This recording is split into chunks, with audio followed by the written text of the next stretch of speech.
Hello बच्चों, let's read this question. The question say that match the column type question है बच्चों। दो column है, column first column second. Column first का column second के साथ में करेक्ट मैच कराना है। इसके रिगार्डिंग यहाँ पर चार ऑप्शन गिवन है, तो इन चारों में से करेक्ट को आइडेंटिफाई करेंगे। तो सबसे पहले समझते हैं बच्चों की कॉन्सेप्ट। की कॉन्सेप्ट क्या होगा बच्चों? Use of hydrogen peroxide H2O2।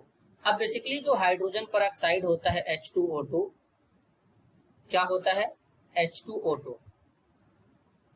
तो बच्चों जो H2O2 जो होता है, इसका जो 30% सोल्यूशन होता है, इसके 30% सोल्यूशन को हम लोग कहते हैं परहाइड्रॉल। परहाइड्रॉल कहते हैं। इस परहाइड्रॉल का यूज एज एंटीसेप्टिक के फॉर्म में करते हैं। फिर इसके बाद दूसरा यूज रॉकेट प्रोपेलेंट में हाइड्रोजन पेरोक्साइड का यूज होता है बच्चों। तो बेसिकली यहाँ पर अगर हम देखें तो ए का जो मैच है वो कहाँ पे होगा? पी के साथ में भी होगा, सॉरी बच्चों, क्यू के साथ में भी होगा, और क्यू के साथ साथ मैच करेगा एस के साथ में भी। अब बेसिकली बात करें यूज इन कैलगन मेथड। कैलगन मेथड में कैलगन का यूज किया जाता है। किसका यूज किया जाता है? कैलगन का, जिसको हम लोग सोडियम हेक्सामेटाफॉस्फेट भी कहते हैं। फॉर्मूला होता है Na6P6O18। परमानेंट हार्डनेस को रिमूव करने में किया जाता है।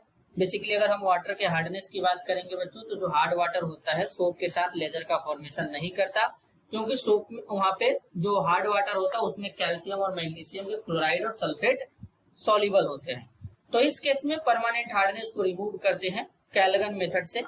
कैसे रिमूव करते हैं? सबसे पहले यहाँ पर Na6P6O18 लेंगे, यहां से सोडियम आयन बाहर निकलेगा। जैसे ही सोडियम आयन बाहर निकलता है, यहां से बनेगा Na4P6O18-2। अब यहाँ पे M+2 जो है बच्चों, जो कि कैल्शियम और मैग्नीशियम के क्लोराइड और सल्फेट से मिलेगा, इसके जगह पे कैल्शियम+2 मैग्नीशियम+2 आयन हमारे हो सकते हैं। तो अब यहाँ पर ये रिएक्ट करेगा इनके साथ में Na4P6O18-2 मिलकर के इनके साथ एक कॉम्प्लेक्स बना लेता है Na2MP6O18 और -2, और यहाँ पर Na+ जो है वो बाहर चला जाता है। तो इस तरीके से यहाँ पे रिएक्शन प्रोसीड होता है। तो बेसिकली यहाँ पे क्या होगा बच्चों? यहाँ पर जो B है, B का मैच कहाँ पे हो जाएगा? R के साथ में हो जाएगा, सोडियम हेक्सामेटाफॉस्फेट। C में बोला गया permanent hardness of hard water is removed by. अब परमानेंट हार्डनेस को और भी तरीके से रिमूव कर सकते हैं बच्चों, जैसे कि एक होता है ion exchange method. Ion exchange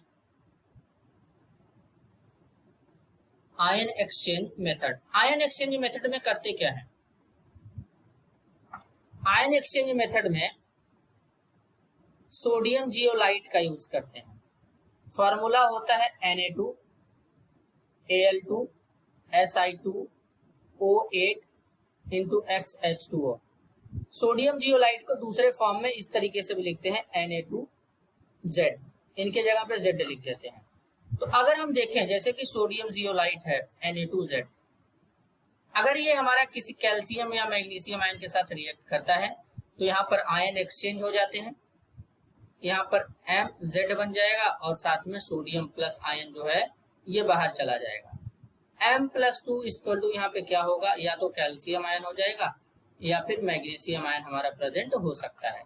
तो इस तरीके से बेसिकली हार्डनेस को रिमूव करते हैं। तो भी अब ये बच्चे बेसिकली बच्चों C का क्या होगा? C का हमारा हो जाएगा P जियोलाइट। इसके अलावा R के साथ भी मैच करेगा, क्योंकि कैलगन का भी यूज तो बेसिकली सोडियम हेक्सामेटाफॉस्फेट का बच्चों कहाँ करते हैं? हार्डनेस को रिमूव करने में करते हैं, परमानेंट। तो बेसिकली ये यहाँ पे ऑर्डर बनेगा। इस तरीके का ऑर्डर कहाँ है? ऑप्शन ए में, A का QS, B का R, C का PR। तो करेक्ट आंसर होगा option A. This is your answer. I hope you understood it well. All the best.